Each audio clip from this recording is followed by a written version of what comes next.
Le réseau JRS Welcome cherche à se développer ici en Sarthe. Et pour en parler avec nous aujourd'hui, RCF reçoit Mathilde Lucchio. Bonjour. Bonjour. Vous êtes membre de la coordination de l'antenne JRS Welcome ici en Sarthe. Et nous sommes également avec Dominique Pierre. Bonjour. Bonjour. Vous êtes accueillant, c'est-à-dire que vous et votre famille, vous vous occupez d'ouvrir grand votre porte aux personnes qui ont besoin de trouver un pied-à-terre. On va le voir grâce à ce réseau. Alors Mathilde Lucchio, première question. JRS Welcome, en France et en Sarthe, qu'est-ce que c'est concrètement ?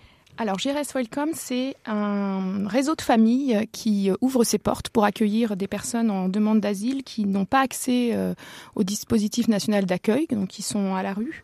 Et ces familles permettent à ces personnes en demande d'asile d'avoir un moment de répit en les accueillant chez elles pour une durée de 4 à 6 semaines. Ces familles se relaient pendant 9 mois. JRS Welcome dépend de l'association JRS France, Jésus Refugee Service, qui est un réseau donc national qui agit aux côtés des demandeurs d'asile pour les accueillir dignement, pour les servir, mais aussi pour défendre leurs droits par un programme de plaidoyer aussi au niveau national et européen. Dominique Pierre, je me tourne vers vous. Ça fait donc 1 an et demi que vous participez à cette belle initiative mise en place par JRS Welcome. Au quotidien, ça ressemble à quoi la vie quand on est accueillant ? Alors je dirais que notre rôle est assez limité puisque nous accueillons la personne pour dormir, qu'elle soit plus à la rue, qu'elle dorme tranquillement, n'ait pas d'autre préoccupation que de construire son avenir. Et deuxièmement, de partager un certain nombre de repas, les petits déjeuners et puis un nombre de dîners variables. C'est-à-dire que cette personne, en fait, partage votre maison, votre salle de bain, votre cuisine ? Alors ça dépend. Nous, en pratique, on a un petit studio mitoyen, donc elle est logée relativement indépendamment. Chez d'autres amis, effectivement, c'est vraiment dans l'intimité même de la famille. Donc dans l'intimité, c'est l'occasion, vous le disiez, d'avoir de beaux échanges, des belles rencontres ? Oui, parce qu'en fait, c'est là que c'est plus difficile qu'on ne croit. En fait, la première personne que nous avons accompagnée était pas du tout demandeuse d'échange. Et donc, on restait beaucoup sur notre faim, entre guillemets. La deuxième personne que nous accueillons actuellement, que nous avons accueilli, qui est dans une autre famille maintenant, lui, c'était un jeune homme beaucoup plus bavard. Voilà, on avait de meilleurs contacts avec lui. Mais par certains amis, j'ai appris que c'était difficile parce que ils avaient l'impression de partager une intimité et qu'en fait, notre rôle n'est pas de partager l'intimité de ces personnes. Nous leur offrons notre intimité et ils nous offrent ce qu'ils veulent. Et ça peut être frustrant pour certains de se dire, on l'accueille, mais on ne sait pas comment ça s'est passé son voyage, pourquoi il est parti, quels sévices il a subis. Et ça fait partie un petit peu, je trouve, une nécessaire prise de distance. Et alors, puisque le mouvement est d'origine jésuite, on pourrait dire au sens jésuite, une certaine forme d'indifférence. C'est-à-dire, je n'ai pas à savoir tout, j'accueille sa parole, je lui offre ce que j'ai à lui offrir, et notre relation est ce qu'elle est.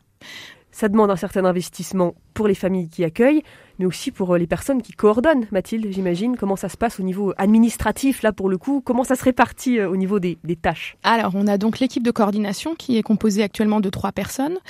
On a aussi un besoin d'accompagnateurs qui sont des personnes qui vont suivre cette personne qui est accueillie dans les différentes familles, qui va faire le lien entre la personne accueillie, les familles accueillantes. Elle va permettre aux familles aussi de pouvoir être un soutien en cas de problème. Donc l'accompagnateur s'entretient avec la personne, la rencontre au moins 1 fois par semaine, a un lien avec la famille de manière très régulière aussi, et permet donc que tout se passe bien et qu'en cas de problème ou d'incompréhension, on puisse avoir un échange rapide en fait avec tout le monde. Alors si parmi nos auditeurs, justement, certains ou certaines ont envie à leur tour d'ouvrir leurs portes et de devenir accueillants au sein du réseau JRS Welcome, il y a un temps de rencontre qui est prévu, c'est ce lundi 12 février à la Maison Saint-Julien. Voilà, à 20h30. Les familles, les accompagnateurs, les membres de la coordination qui seront là en effet pour échanger, témoigner, présenter ce qu'est l'antenne. Donc c'est vraiment ouvert à tous. J'ajouterais d'ailleurs que toutes les personnes accueillies sont accueillies, quel que soit leur genre, leur croyance. Il est de même pour les familles ou les personnes qui peuvent devenir accompagnateurs. Sachant que ce qui est important de rappeler, c'est que pour s'engager au sein du réseau JRS Welcome, c'est pas forcément la peine d'avoir un grand appartement à disposition. On peut proposer son aide, même si on n'a pas de surface d'habitat à proposer. Là, ça peut être pour le côté coordination, justement. Voilà, il faut avoir une chambre disponible pour la personne qu'on accueille.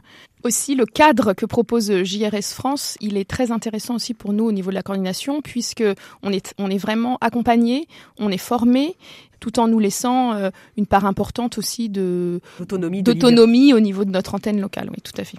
Merci beaucoup à tous les deux, Mathilde Lucchio et Dominique Pierre, membre du réseau JRS Welcome. À bientôt.